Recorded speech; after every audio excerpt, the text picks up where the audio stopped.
Anita grew up in a small, quiet home where love was louder than poverty. Her mother, Thandi, was a strong woman with tired eyes and gentle hands. She raised four daughters alone after their father disappeared like a shadow at sunset. Present one moment, gone the next. Anita was the second born, the one who always watched, always learned. She learned how her mother swallowed pain and still smiled. She learned how love could stretch, even when there was nothing left. At night, the four sisters would sleep close together, sharing one blanket in winter. Anita would lie awake sometimes, listening to her mother's soft prayers in the next room. God, please protect my girls. Give them a better life than mine. Anita carried those words in her heart like a promise.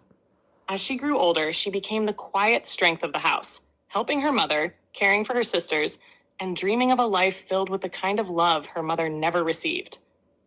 And then she met Peter.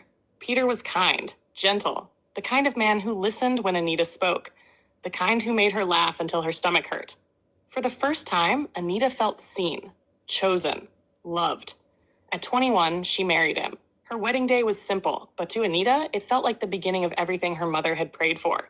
As she stood beside Peter, holding his hand, she whispered to herself, "This is it, my happy ending."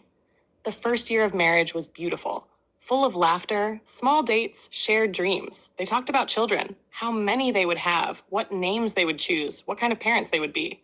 But then came the silence. Months passed, then a year. No child. At first, they laughed it off. "It will happen," Peter would say, holding her close. Then Anita got pregnant. She cried tears of joy, her hands trembling as she showed Peter the test. They celebrated, they prayed, they dreamed again. But a few weeks later, she lost the baby. The pain was unbearable, not just in her body, but in her soul. Still, she stayed strong. "It's okay," she whispered through tears. "We will try again." And they did. Second pregnancy, another miscarriage. Third, another loss. Fourth, more pain. By the fifth miscarriage, Anita was no longer the same woman. Her laughter became rare, her smile forced. Her body felt like a place of failure, and her heart carried a weight too heavy for words. Each time she lost a baby, a piece of her broke silently, and Peter changed. He stopped holding her the same way, stopped speaking about the future, stopped looking at her with the same warmth. One evening, Anita reached for his hand. "Are you okay?" she asked softly. Peter pulled away. "I'm tired, Anita. Tired." That word echoed in her chest. Weeks later, whispers started. Neighbors looked at her differently. Conversations stopped when she entered a room. There was a strange tension in the air she couldn't explain. Until one day, she found out. Not from Peter. From the world. Her husband had married another woman. Secretly, quietly, without a word.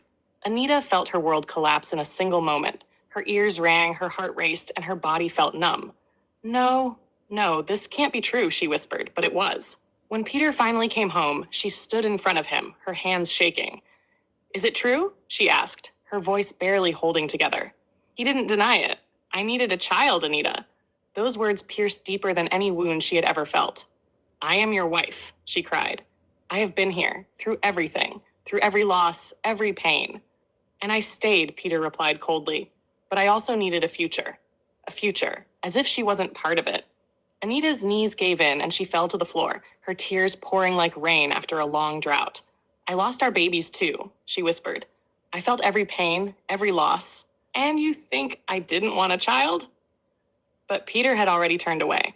That night, Anita lay alone in the bed they once shared. The silence was louder than ever before. She thought of her mother, of the nights she prayed for a better life, of the promise she carried in her heart. And for the first time, Anita understood her mother's tears, but deep inside her broken heart, something still burned. A quiet strength. Because Anita was not just a woman who lost 5 children. She was not just a wife who was betrayed. She was the daughter of a woman who survived. And maybe, just maybe, her story was not ending here. It was only beginning.